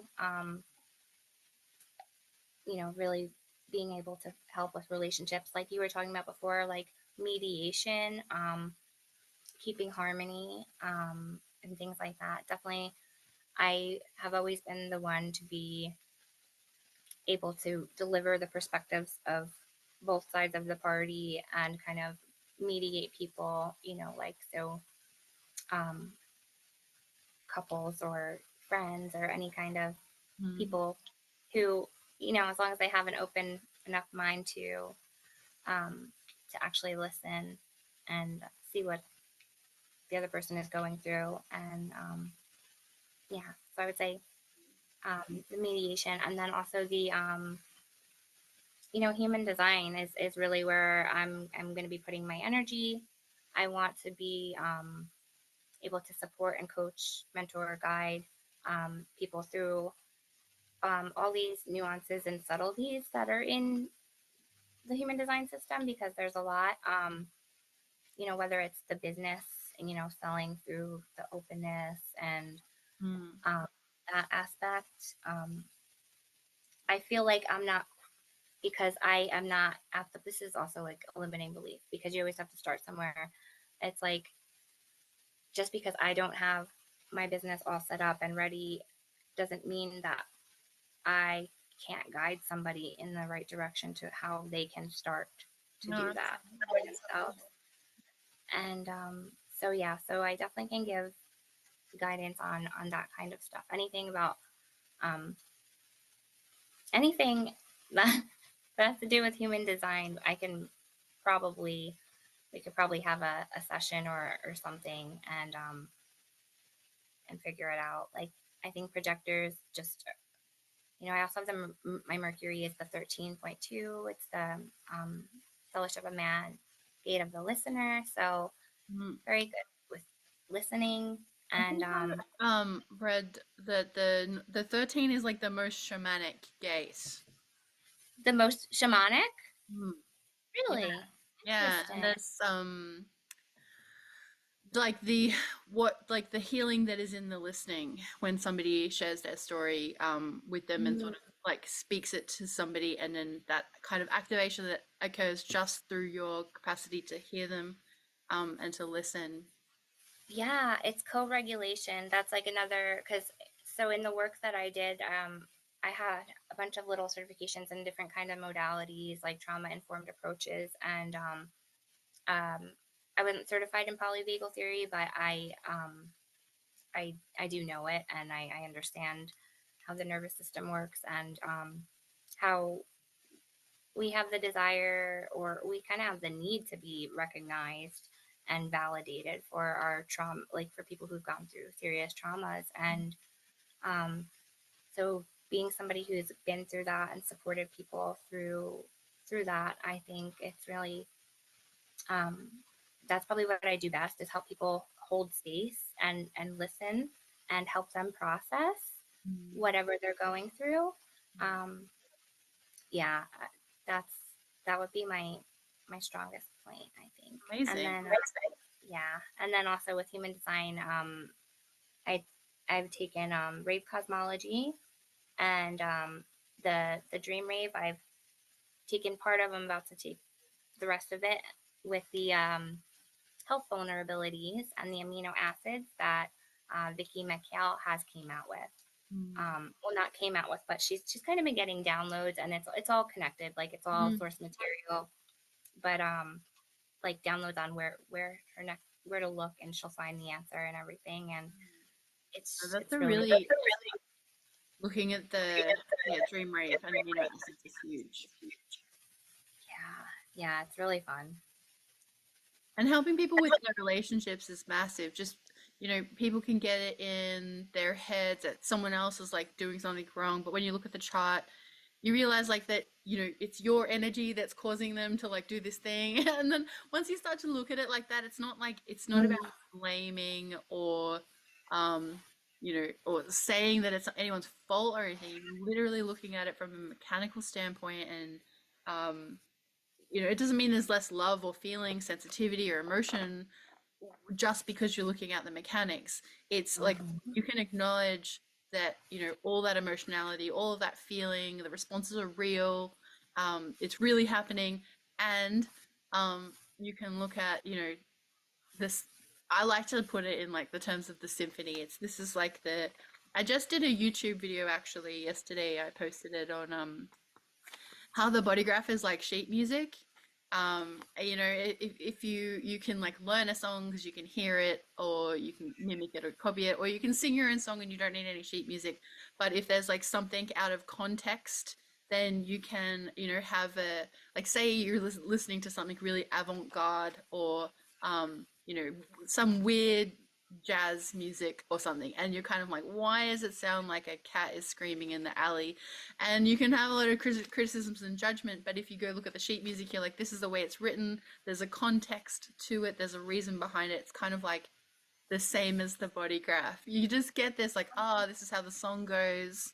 And now I know Yeah, how much to play, and it all links to frequency and vibration. So absolutely, absolutely.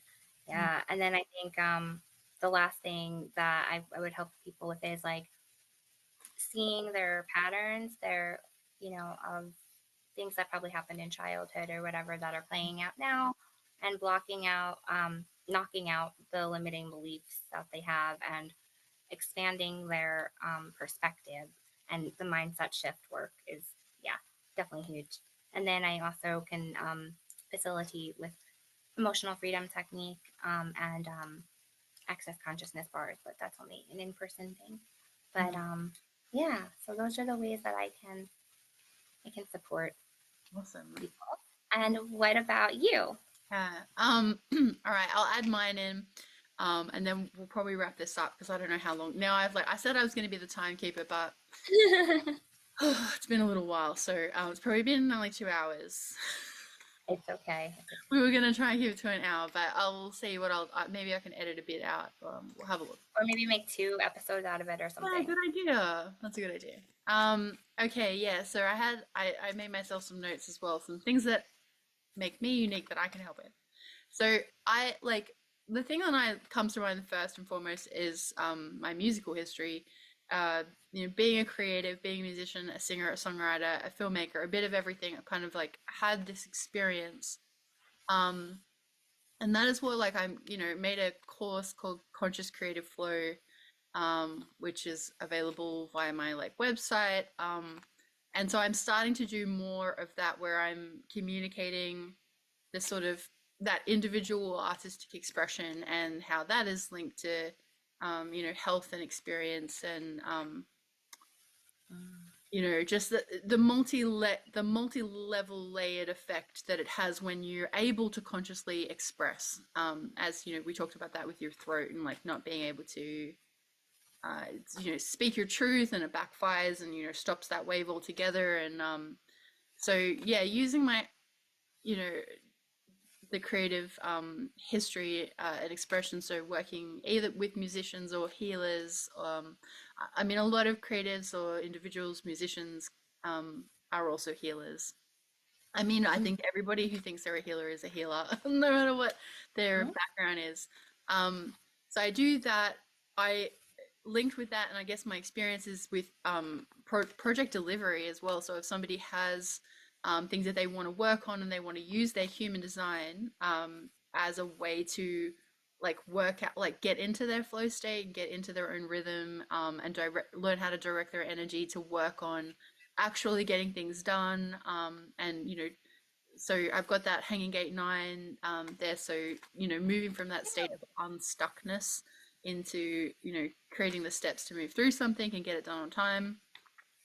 I'm a writer as well, so I love to write. And when I write, I'm kind of always bringing in people's stories. So I don't know. I have done copywriting, so like what using human design as well. So bringing in those human design themes, like you talked on, using those. I call them prosperity gates. I don't know if that's what I was told they were That. told. HD prosperity keynotes. So bringing that in for marketing with people. What else have I got? I wrote about, I talked briefly about facilitating workshops and writing courses, and I really have and I also, that's one of the first things I started doing when I was kind of free falling out of corporate, is I started helping a friend bring their plant medicine knowledge, wisdom into a workshop. And that's something I did a lot like in that corporate job. So again, always using human design with a person, but helping to extract some of their wisdom and then put it into something that they can communicate and they can use it as a digital product. Um, yeah, and then like strangely, and I haven't even talked about it, but I started doing interior design, um, because my energy took me there and I wanted to do it. But it's so fun and fulfilling, to put I'm a focused person, so like to focus on projects like creating room designs or putting together um yeah, stuff that makes a space beautiful but functional, and gets the energy flowing. So it's human design. I can't remove it. It's in everything. So I am offering coaching and I do analysis. I also do these podcast kind of readings for people. If they I have a couple of questions I'll ask. If they answer that, I'll just record a recording for them, and they can go away and listen to that as many times as they want. And it's kind of like a mixed bag because the I am the cauldron, the 50 gate 50 is my Saturn both sides and my Pluto both sides. So like I kind of have this pretty intense expansive cauldron to work in. But if any of that seems, yeah, I mean I want to be useful, and that's one of my biggest things. But I am always following my energy, and I guess empowerment is a big thing. So if I can show people how I've done it, and support them with absolutely no judgment at all. Or it's really like, I guess I get to see the beauty in everybody, and even in the unconventional aspects, or the Yes. aspects that aren't as accepted by anybody else. And Hmm. even those immaterial, I don't know if that's the right way to say it, like the things that are a property that a person brings to the energy that isn't necessarily um, explainable in a traditional sense, like, but to say, what they actually just do by existing, and then bringing in that self-worth and that understanding of value, um, just for them existing. So, Yes, I don't know. That's absolutely. a lot of. Definitely. I see that too, like as part of the undefined ajna and the way we conceptualize and our perspectives on things. And that's where we both are undefined in the ajna, so that's where we can profit. That's a place we can profit there. And it's definitely doing that, expanding people's perceptions of who they are and what they can be and what they're, because everyone has such a different perspective on like what even life is, where are we going, what's happening, and yeah, especially in the changing times that are coming too. I Mm, think there's gonna be a lot of ajna chaos going on. certainly will A lot be. of, yeah. I reckon we'll leave that for the next recording. Yeah. We'll talk about, we'll get into head stuff, Yeah. or something. But yeah, so maybe I feel like we should round up. Do you want, um, I've got these Kuan Yin cards. Maybe I'll pull a card, or just let one Yeah. pull out. What should the card be for? Do you want a card for yourself, or what can it be for? Um, how about what we were talking about before, like the whole vision of kind of the coaching and Hmm. yeah. We're talking about how we can collaborate, create a group, with other readers and analysts and, service offerers. So we'll be working on, how that will look, or how that we can create that. So, that's something, it will be human design based, but it will have all of our experiences and, different modalities that we can bring in that would help a client, make that transformation, because that's, Leanne's always reminding me, or us as a group, that it's, we've made transformations, and um, we have done that transformation, and so, it's about supporting, empowering other people that are going through, or want to go through their own transformations, to do that, and be supported without the systems and the structures that are actually not currently supporting people in their fullness. Um, Mhm. so she came out, to the Celestial Mountain. Oh my god, it's kind of beautiful. This is number 41. You do that. Wow. If it we related to human design, 41 is this. What is 41? The Contraction. yeah. It boils down to one thing, and it's. But I love mountains, because mountains is my active mountains is my environment. Oh, So I'm like, yes. All right. Shall I read? I'll read I'll see if I can read a little bit about it. Oops, I dropped it. Okay. Yeah, I've got to read this one. There are times when divine energy is needed to help us achieve our spiritual goals. When you do not feel completely in control of your destiny, the divine is usually gifting you with an opportunity to reach for assistance and to invoke divine power, to call to the celestial mountain, so that you might be gifted with a far superior outcome. Your permission, to being that love you unconditionally. Hang on. Your permission to beings that love you unconditionally to offer you help is an expression of spiritual empowerment. You empower those forces to come to your aid and help you manifest your life purpose and destiny. So wow. there's heaps more, but yeah, you're being asked to empower the divine to help you the call to the celestial mountain within your own heart to reach out and allow the divine to assist your current life unfoldment. We live in a free will universe, and no matter how much you are loved, in fact, because you are so loved and respected, no being will intervene for you without your permission. So yeah, there's so much here. Ooh, So it's actually about asking for help, yeah. um, and that that also supports spiritual development. Um, Mm-hmm. you are doing this to grow in your own mastery at a soul lesson, not to hand over your life and not take personal and spiritual responsibility for it anymore.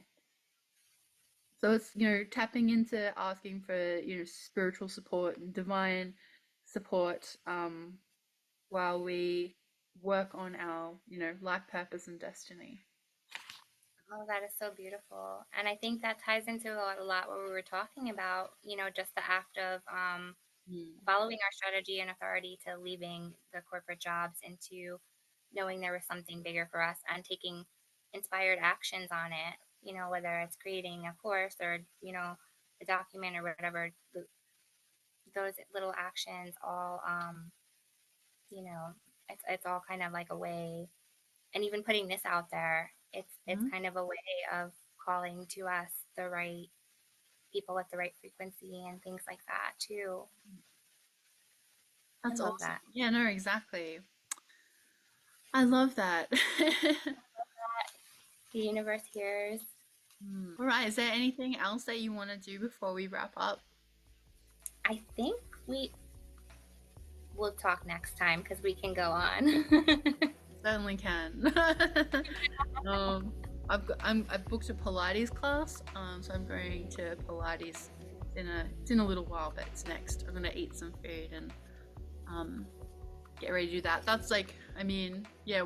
Another one of my hot tips is take care of your body. Like, move it, stretch, exercise, do the yoga. I love that you're doing that. I love have a really beautiful yoga class on Saturday mornings, and I love doing Nadi yoga. I sing. I love to do kirtan, and Kundalini yoga. I love as well. Yeah, that's awesome stuff. Cool. All right, Awesome. Natalie. Thank you so much for chatting. I think it was great. Much. Yeah, especially for our first time. I think we should pat ourselves on the back. All right, I'll stop the recording. All right. So, here we go.